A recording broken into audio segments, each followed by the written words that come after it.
Blood and खून, कहते हैं इसमें राजभर जी का पावर है। तो हम पूरे भारत के लिए यही कहना चाहते हैं, सभी लोगों को मुझे आशीर्वाद प्यार मुझे मिला है और एक ऐसा रिकॉर्ड हम बनाना चाहते हैं जो पूरे भारत को वजन करेंगे, जिसमें पूरे भारत के छोड़कर हम आपस में नहीं लड़ना चाहते हैं। किसी को अगर माँ बाप ने ताकत दिया है और दूध ने पिलाया माँ ने, तो हम चाहते हैं आपस में न लड़ने से बढ़िया है कि किसी अलग कंट्री को चैलेंज किया जाए। अगर आपने अच्छा शिक्षा लिया, घमंड नहीं किया जाए। मैं हनुमान जी को मानने वाला हूँ और हनुमान जी का कृपा हमारे ऊपर है और काफ़ी युवाओं का, जनता का जो मुझे प्यार यहाँ तक लेके आई है और आप लोग का बदौलत मैं यहाँ पहुँचा हूँ। तो हमें कोई घमंड, कोई एटीट्यूड नहीं है, क्योंकि मैं एक नॉर्मल किसान का बेटा हूँ और यहाँ तक पहुँचे सभी लोगों को मुझे सहयोग और प्यार मिला है। और रोहतक हरियाणा से एक रुपये 15 लाख मुझे भेजा गया था, भाई आपके टैलेंट है जो मुझे यहाँ तक लेके आया जाए।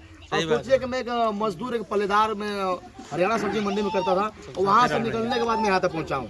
हमने जीरो जनवन जो होता है, जीरो लेवल से उन्हें स्टार्ट किया और यहाँ तक पहुँचा हूँ।